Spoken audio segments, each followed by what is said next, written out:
Salut à toutes et à tous, bienvenue sur la chaîne Nounal Keboulan.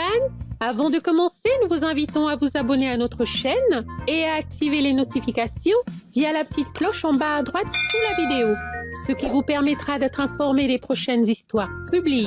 Ceci étant dit, nous vous souhaitons une agréable écoute.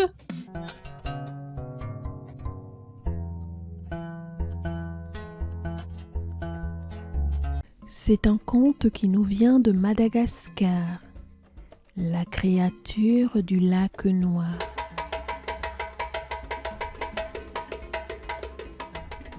Jadis, il y a de cela des siècles et encore quelques siècles, vivait au fond du lac noir une créature monstrueuse, un énorme animal gros comme 3 gros zébus, ressemblant à une espèce de calmar gigantesque d'une grande laideur.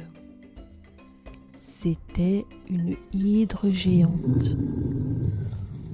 Elle possédait des tentacules très longs, mobiles comme des serpents et terminés tout comme ceux des calmars par des espèces de langues munies de ventouses rosâtres et gluantes, rondes comme des soucoupes, et ce monstre ravageait la région.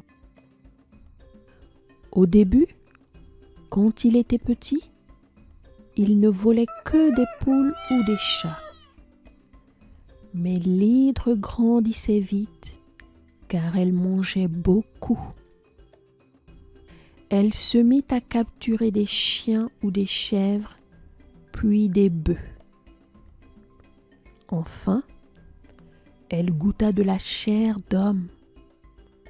Ce nouveau gibier lui plut et la sale bête ne chassa plus désormais que des hommes, des femmes et des enfants de préférence, car ils étaient plus tendres.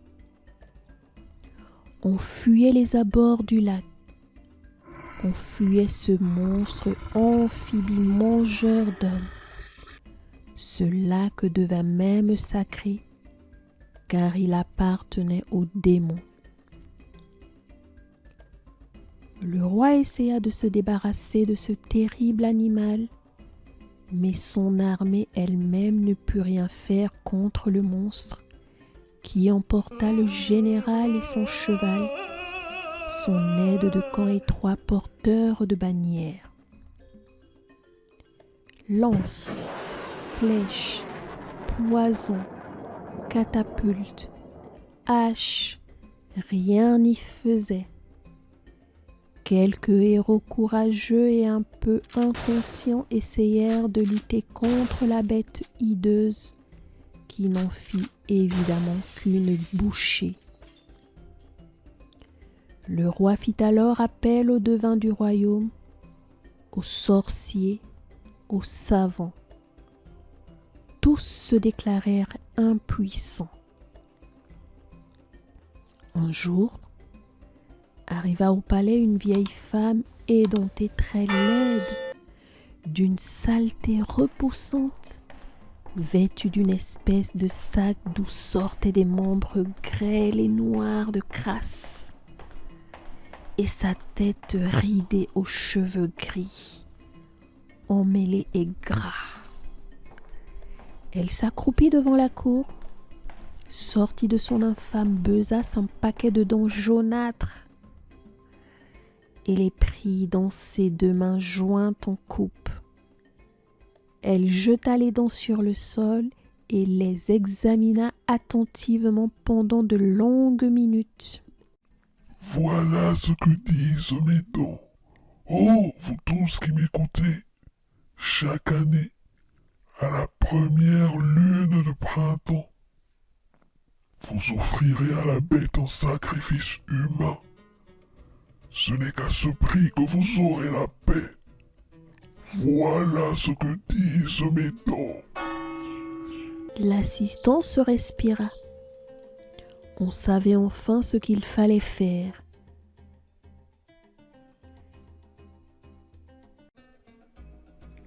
« Mais comment saurais-je qui offrir au monstre ?»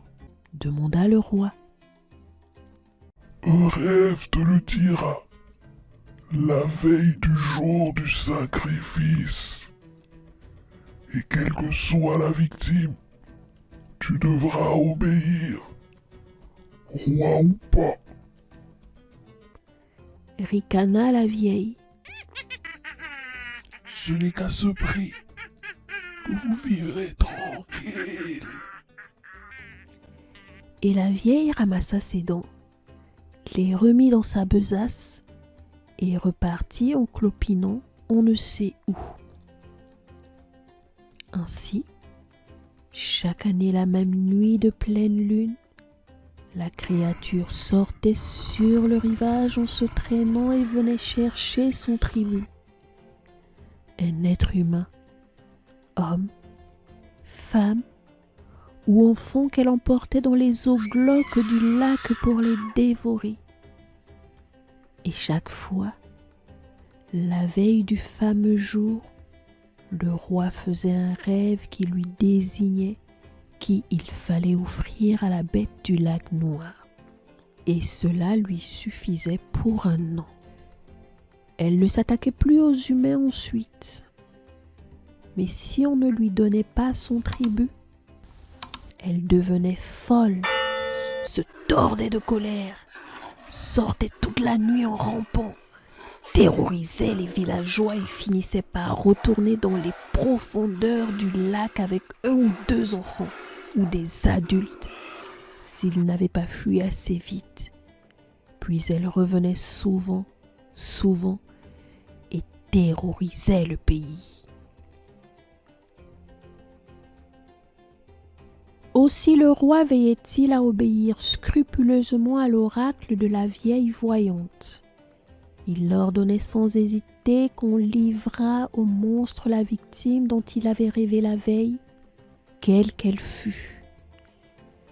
Or, une nuit, ce fut dans le palais royal un concert de larmes et de gémissements.